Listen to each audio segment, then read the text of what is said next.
Hello, it's Nancy welcoming you to Garden Scroll.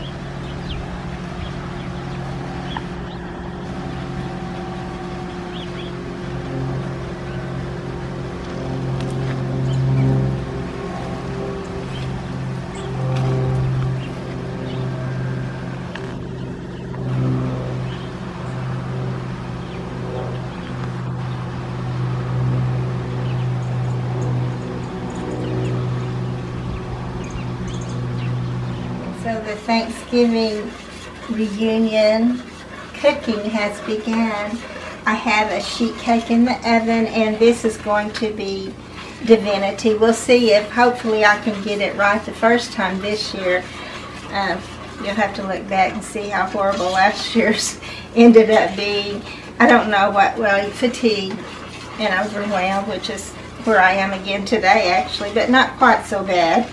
So this sugar that's kind of white right now, if my husband would come over here and look right in here, it's kind of white right now, and in just a little bit it'll turn crystal clear, and then the candy thermometer will go in and I'll let it cook.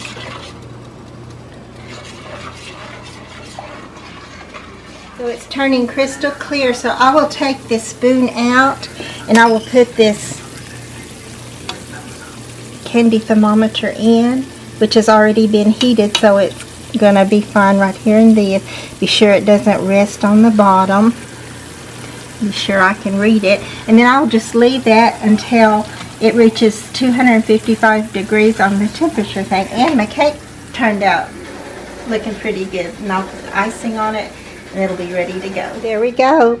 Perfect. First time every time, except last year and the first 7 years that I made it. So I had to solicit my husband's help in dropping them because they did start setting up awfully fast. So that they look good, and I'm proud of them. This one is really pretty. It's still smooth. These started setting up a little too fast, but it's okay. They're still soft and good, and I think my family's going to love them. Today is November the 11th, and so I wanted to say thank you to all the veterans who fought for the freedoms that we have in the United States of America.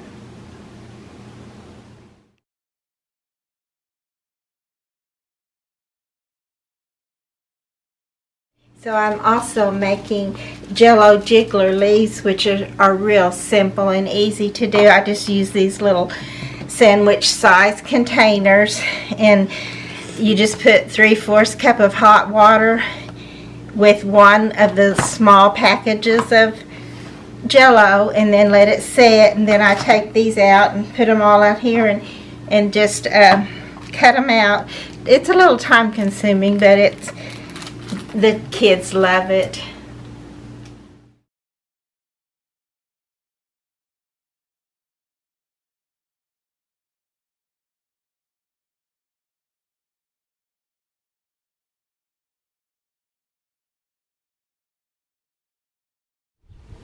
There's not a lot going on in the garden right now. It's going dormant for the winter.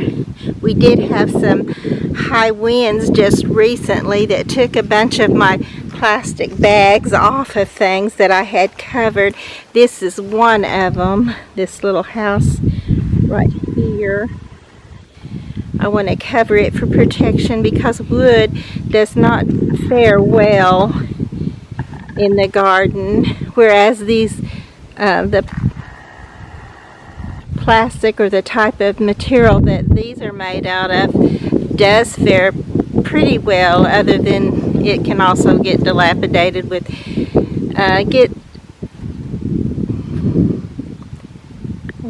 get kind of where it's brittle, and then the winds blow it away too, or blow pieces of it off. If you look back at our old one we had in the front, it was really dilapidated, but I want to be able to keep these as long as I can in the garden. And I think there's one of my bags right there, so I'll get that here in a little bit and put it back on, and I'm going to take a little look and see if there's anything else I need to put back on in the garden.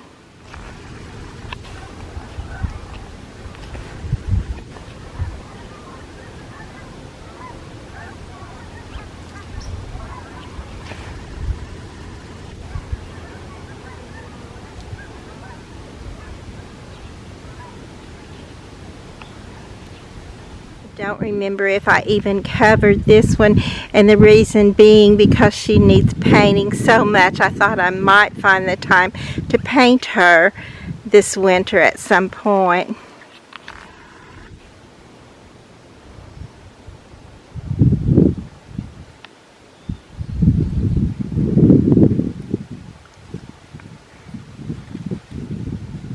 Although this little short period between fall and spring, it always goes so fast. Just like if you're a teacher and you have the summer off, the summer goes so fast.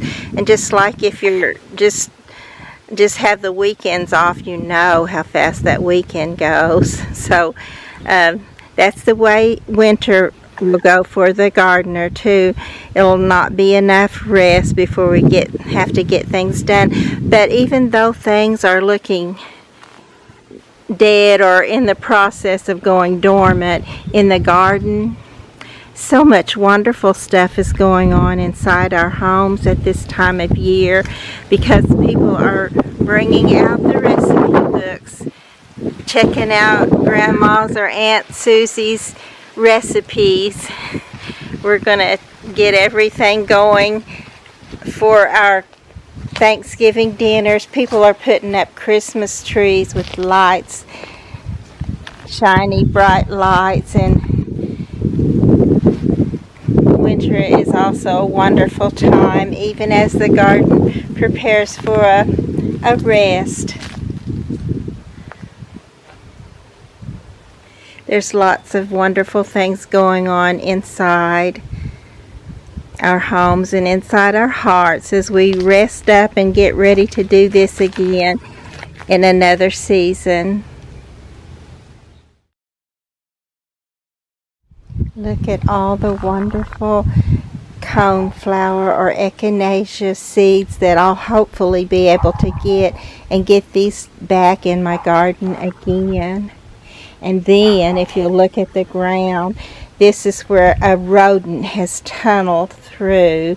This is the exact spot where my do-tell, that was the name of the peony that was here, that was so gorgeous. Oh, it's so beautiful.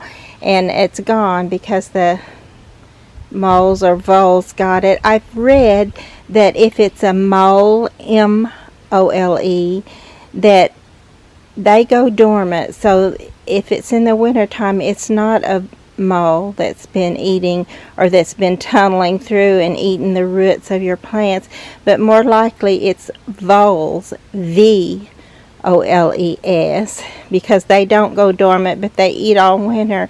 And I'm sure that something all one winter ate every tulip bulb that I had in the garden. And so I'm very leery of those things. And I haven't planted tulips that much. I've planted a few, but I haven't got a good stand of tulips for that very reason. I need to get rid of those voles, and they always seem to come back. There is actually some color left in the garden. Fall is not really over yet. It's just that we had some rough weather that made fall appear to be over. But winter is coming on, and we've all begun to think about that and get ready for it as much as we can. This is a beautiful little quail mum. I'll be glad when it gets really big and does a wonderful showing for me in the fall. And I've definitely got to learn how to get rid of those little green non-ladybugs. I think they may be called cucumber beetles, but whatever they are, I need to get rid of them because they totally took all the color out of my the chrysanthemums that did make it. Most of them didn't have their petals because of those bugs eating them off. And I think I will go ahead and put this little one inside our well house where it'll have some protection from the elements so it doesn't crack and break. But most of summer's beauty has all turned brown. But if you're anything like me, I can look at these and in my mind's eye, I see the beautiful way they looked before.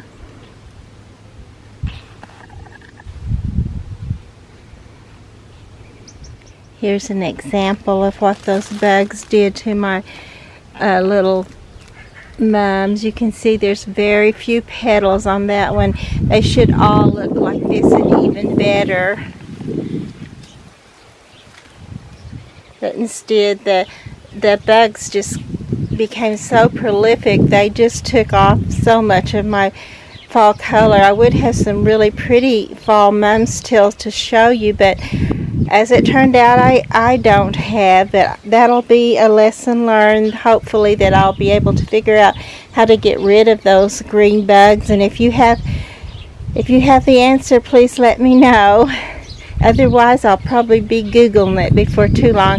But today, I've got to get busy. I'm still cooking for our Thanksgiving family reunion.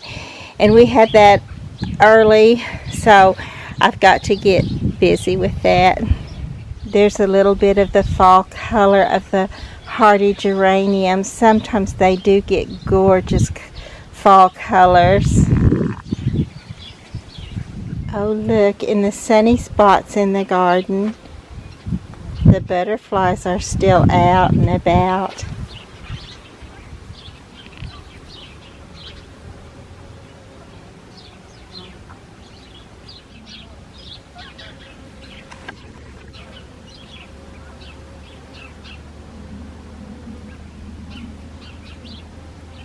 I found quite a handful of bags that blew off in our high winds, our recent winds. So I'll have to put my camera up and come back out in a little bit and find out where these bags go if I can, and get them covered again, because certain things are just too fragile, like this little bird feeder. A lot of this stuff gets too fragile to make it through the winter. And then some things, even though they're resin and they're not terribly fragile, I do like to cover, because the paint on the resin things will, as you can tell by this little one right here, even though it didn't have lots of color, it did have enough detail, dark in the detail, that you could tell. Look, there's another one of those bugs. Well, it flew, but I hope I got it on there so you can see what kind of bugs I'm talking about. That I've just been calling them bloom bugs, because they do definitely eat the blooms of your plants. Here's a few little mums that the green bugs didn't get all of. So right now I'm fixing coconut bonbons. My sister, who hosts our Thanksgiving reunion at her home, this is always her most requested item from me, so I fixed these for her. And they're pretty simple. Again, a little bit it takes a little time, because you got to work with them. And these I've got into little balls, and I'm just dipping them in this chocolate, and I found that 2 forks works the very best to lift them out. And then I just kind of swirl a little bit at the top. And as you can see, these over here, when I put them there, they were a little bit chocolate on my fingers too now, but they were a little bit warm still, which surprised me, because I chill them first, but by the time I get them rolled into balls and set back on here, they wanted to flatten out. So I've chilled them again, and I'm rolling them a little bit again so they'll be more round. One year, even after I dipped them, they were still warm enough to just go ahead and stay little patties. So I had patties that year, and she laughed at me, but she assured me they still tasted good, so we did okay.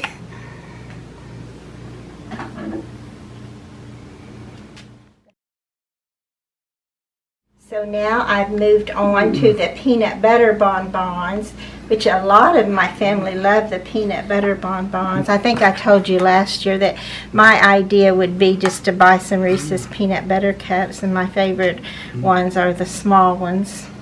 the little wrapped ones, but what do you call them? Miniature, not miniatures, but anyway, the small ones.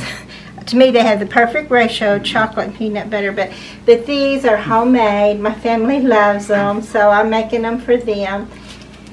And they're just as easy as the coconut bonbons. They're just a little entailed in that they take some time, a little extra time, but they're not that hard to do. Then don't let somebody tell you they are, because they're just really not. They just take a little chilling and a little dipping in this chocolate, put them out on wax paper, and let them set. It doesn't even take them long to set up before they'll be ready to put in plastic bags or in pretty dishes to take to your family for Thanksgiving or for Christmas.